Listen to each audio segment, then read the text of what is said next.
Man, happy Friday. It's What's Up Flobo episode number 120, I believe. So many of these episodes are going twice a week on Wednesdays and Fridays right here on YouTube. And seriously, if you're watching these shows and you're kind of like, man, I like the cut of that guy's jib, please share the show with your friends. Let people know about the glory that is What's Up Flobo. This weird vlog that grew from being a thing I did in the corner of my bedroom to a bigger thing I do in the corner of my bedroom. Before I begin with today's topic, it's going to say that this episode and all the other episodes is brought to you part by StreamYard. To see 99% of the shows I use and I work on, I use through StreamYard. It allows me to stream in multiple places at once. It allows me to put branding and logos and a lot of cool stuff. So you want to check it out. If you have an idea for a podcast, if you want to have your friends on a show to record, save them for later. You don't have to live stream it or not. Hit up StreamYard.com. There's a link below in the description. Get some store credit. Try out some of the premium features, like the one I just mentioned. You know, you can put your logo on top of a video. You can split screen. You can do all kinds of great stuff at StreamYard.com. You know, a question I usually get when it comes to the comedy side of Dero Flobito, usually someone stumbles across me by putting my name by accident in Spotify or iTunes. Or maybe they didn't want to hear my song Alone in the Club, and they're like, oh, what else does Flobo have? They'll see my albums, and they'll say, hey, man, is making the album the best comedy experience you ever had? And I'll say, it's one of many. And so the next question usually is, what are some of your favorite comedy experiences? And I just want to talk to you about a couple of those so far. A little bit of a background for those who don't know. I've been doing comedy for about 6 years and 2 months as of this recording. I started on August 10th, 2014 at the world famous Comedy Store. Currently, I have one EP, Cookies and Beer, one extended album, American for Now, and then my comedy single, Alone in the Club, available wherever you stream. So that right there is number one. To be able to say, hey, look, I may not be at a certain level or be at the level I would like to be, but I do have 2 comedy albums to my name of my material. Now, it's kind of like when you look back of your art projects in kindergarten, you know, the macaroni art, and you go, oh my gosh, I can't believe this was great.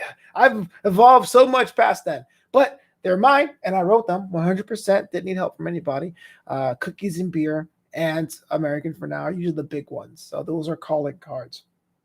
And 10,000 Life Coaches as well. 10,000 Life Coaches is a comedy single that came out in January with material that I developed the year before, 2019. So those 3, the single, 10,000 Life Coaches, the EP, Cookies and Beer, and the long album, the LP, I guess, America for Now. Or like having kids. You can't just pick your favorite and Alone in the Club. Even though I'm looking at Alone in the Club being the baby of the family, I guess, and it's getting close to being streamed 1,000 times across music plays. So if you haven't listened to Alone in the Club by me, Flobo Boys, please do. There's a version on YouTube that counts the streams as well. Traveling, I would say I had a goal of every year after my 3rd year to do a show in a different state or a different location, because I really wanted to see if my stuff can work outside of Los Angeles, because every neighborhood, every city is a bubble. What works in Chicago won't work in New York. Like if I had MetroCard jokes, I can tell you they wouldn't work in Ohio because they don't have a MetroCard. If you are from New York, you know what I'm talking about. So on the traveling side of things, I've been able to go to Tempe, Arizona about this time last year, a little bit before this time last year. That's actually one of the best travel experiences I had. Just be able to go to a brand new city with a whole different vibe. This was like Phoenix area in July. So it was like 113 degrees at showtime at 8 p.m. at night.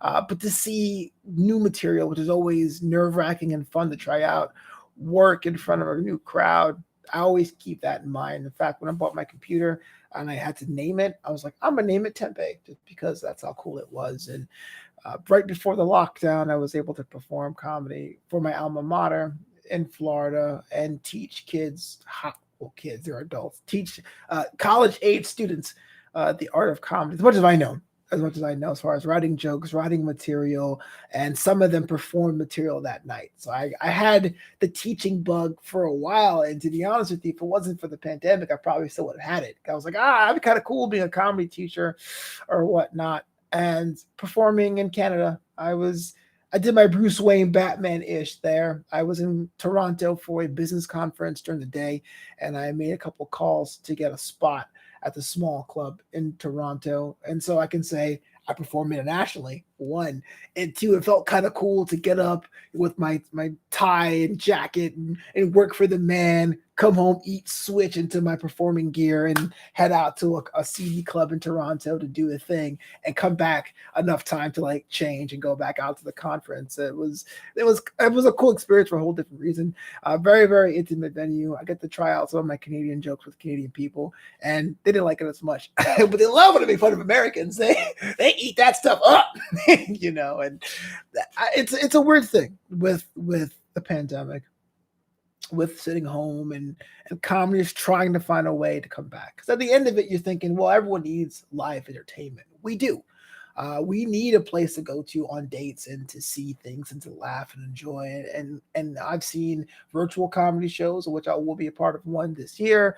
I've seen socially distant shows. If you've seen Chappelle's latest special 846, that kind of layout, having two chairs in couples 8 feet away from the other set of two chairs, but it's not quite the same. I do miss it. And had it not been for the pandemic, I thought the only path to success was comedy. As far as what I can do, what can I offer, what I thought my gifts were, everything I did before then was to do comedy. Hey, I was a TV host on a digital network because I thought I might get more people to pay money to see me do stand-up comedy. Or I would get booked as a wedding DJ when I do my announcements. They want a little bit of humor in the instructions because I thought that would get me more comedy. That kind of turned on its head when the world said, what you're doing is not essential. And I go, well, maybe there's other paths for things. I can be a writer. I can host shows, and that can be the main pursuit. I can give my hosting a little bit of comedy and levity. And esports came from that too. I was able to start an esports casting career, esports commentating career in lockdown. This is why last week on Twitter, I went, life is good. And I got conflicting replies like, life's good for some people, but it sucks. I'm like, yes, I know it's terrible. But I feel like now I open myself up to more avenues to inject humor into what I'm doing, which is really, really cool. So those are kind of the big ones. Seeing having my brother come to one of my shows live, the first time I performed in New York, going back to the hometown. The second time was a better show. In fact, the second time I was in New York performing, that audio recording became 10,000 Life Coaches. So if you want to check that out on Spotify, you can. 10,000 Life Coaches. This was the second time I performed in New York. The club wasn't as good, but the room was packed with good vibes. The first time I performed comedy in New York, it was one of the greatest days of my life, like flying out there. My brother was sitting in the front row with his friend. And, my brother doesn't have to laugh at my material. He could tell me, you whack, but he didn't. And that was pretty cool. And some of my friends from all walks of life, high school, college, all came out. And after I performed, we got in the car. After I performed, we went to get dinner. We laughed over like fries and milkshakes. And then we drove in our car with the windows down, the sunroof open throughout the city of New York. I felt like I was in a Cadillac car commercial, really. Crossed over the bridge, had like fondue at 2:00 in the morning in the spot in Brooklyn. It was dope. It was one of the best days of my life doing that too. And I guess I don't really consider that a traveling escapade in comedy if I went home, but that's up there as well. So those were kind of my favorite comedy experiences so far. Hopefully I can see there be more. I always say this. In April, I had arranged to meet to do comedy in Japan, in Tokyo, but for obvious reasons, 2020, that didn't happen. Hopefully I have a chance to do that again in this comedy journey of mine. I don't know if the next album is the last album, whether it would be another album. I'm still writing jokes. I'm not practicing them in front of a crowd as often as I was like, for obvious reasons, but that's what I got so far. So thank you so much for checking out this edition of What's Up, Flobo, episode 120, talking about some of my favorite comedy experiences so far after 8 months of this lockdown thing to reflect upon and go, I guess these are the top ones.